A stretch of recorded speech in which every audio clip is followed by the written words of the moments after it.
You might notice here is that the packaging is very small, very compact and very simple. Internally, we just have the smartphone on top, followed by an instruction manual, micro USB cable, charging adapter, and a SIM ejector tool. And that's not really what we normally expect from a Redmi Note smartphone, but there's a reason for that. While Xiaomi has called this the Redmi Note 5A, it is not a replacement for the Redmi Note 4 as seen here. So whilst this phone does have Note in its name now, it's not really a Note phone in anything but its size, and it's actually a replacement for the more budget-oriented Redmi 4A. Now let's start by talking about that display, because at 5.5 inches and with a resolution of 1280 by 720, it was definitely raising some eyebrows. But I have to say, after using it, I don't think it's as bad as you might expect it to be. Whilst text and images don't have quite the same definition that they would on Full HD or Quad HD panels, it really doesn't look bad.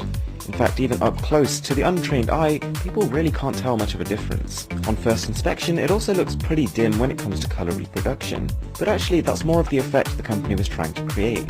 If you actually change the wallpaper to something a little bit more vibrant and punchy, then the screen adjusts accordingly. It's actually capable of a fair bit of contrast, but actually it's a stylistic choice for them to have gone with low contrast. On top of that, something I really do like is that built into the settings, you can control not only the contrast, but also the colour temperature of the display.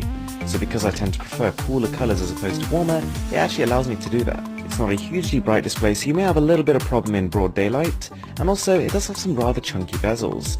What I do like though is how seamlessly they blend with the actual display, so especially when the screen is off, it does look like quite a nice uniform piece of glass. Something else you're probably going to notice pretty quickly is that for the backplate, Xiaomi has gone with a plastic material.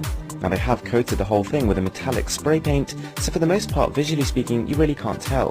The only difference you will notice is it just doesn't have that cold to the touch feeling that actual metal does. Now being a plastic body, it does have a little bit of flex to it. Applying pressure in any direction, you do feel it give way a little bit, but not in a concerning way, not as if it's just about to break, but more a case that it's just not quite as firm as a metal counterpart. A thoughtful inclusion here are the chrome accents on the top and the bottom of the smartphone.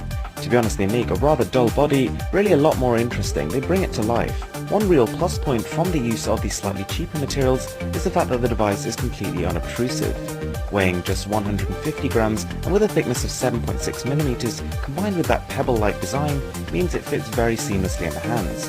It feels comfortable, you can pretty much forget it's there. So there are actually two models for the Redmi Note 5A. We've got the lower end one here with the Snapdragon 425 and 2 gigs of RAM. And whilst it would be very easy to read the spec sheet and think, holy cow, this phone only has 2 gigs of RAM, it must be really slow, that's not necessarily the right way to look at it. We've been somewhat spoiled by phones which have 4 gigs of RAM and 6 gigs of RAM even at a fairly entry-level price point, but truth be told, a lot of the time this doesn't really add anything to performance. Pairing loads of RAM with a mid-range CPU, you're still only really going to get mid-range performance. So what Xiaomi has really done here is created a lower mid-range spec, but a balanced one. So that essentially means you can still play more or less every game you want to. You might lose a few frames on some of the more demanding 3D ones, you might lose a lot of frames on the really demanding 3D ones, but more or less you will be able to do everything. We've got an Antutu score of 36,000, which is suitably not very high, and you can sometimes feel this lack of power when it comes to opening applications. Sometimes there is a little bit of a delay. Sometimes when you're multitasking you will have to reload even rather recent applications, but even then the overall experience does feel quite snappy and very smooth. So even though it's not the most powerful phone, it's not a slow phone.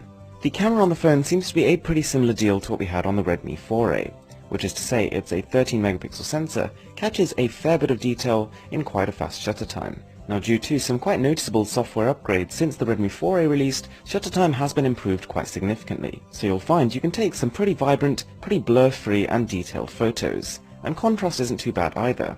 Zooming in, you can still detect a fair bit of detail on the shots, but sometimes they do come out a tad overexposed, and also it's tough to actually find focus on finer objects. The video, on the other hand, really isn't very impressive. Even as far as 1080p goes, it's quite a noisy image you end up getting. Now even though the Redmi Note 5A was announced at the exact same time as MIUI 9, unfortunately this model is stuck with MIUI 8 for now. Which is to say you get a nice, colourful operating system with lots of customization options, but also at the same time, lots of bloatware too. The default apps like the contacts, messaging and calendar all work as they should, and if you want from the home screen, you can now swipe left and you've got access to a card-based layout, so you can attach cards that tell you the weather, or directions to your home address, and lots more. So taking a look at the chin of the phone, you can see we've got 3 capacitive buttons. We've got a back, a home and a menu. And between these buttons you've pretty much got every command you want on your Android phone. Now a lot of people though do prefer the versatility of having on-screen buttons, and the other trade-off of this is on the base model of the 5A, there's actually no fingerprint scanner on the phone. With a battery capacity of just over 3000 mAh, it actually lasted a surprisingly long time. With the screen set to maximum brightness and using Wi-Fi to do a lot of downloading, benchmarking, testing applications, I was still able to get just over a day's use. So that's considered heavy usage, so it's fairly impressive considering its battery capacity. In terms of storage, let's just say we're not exactly endowed with too much of it. The base model comes with 16 gigs internally, and once you factored in Android as well as MIUI on top of that, what you end up with is closer to 10 gigabytes, which for all your photos, music and media and applications isn't really a lot. The saving grace is of course that we do have capacity for a microSD card up to 256. So there we go, that is the Redmi Note 5A. And to be honest, as convoluted as this naming convention is, there is one message that stands out. That this is a polished, solid and respectable device from a now well-established company. It will offer you decent performance, decent build quality and a decent camera. In no way is it going to inspire or amaze you, but at its price point, very few phones do. Thanks for watching, I'm Mr. Who's the Boss, and I'll catch you in the next one.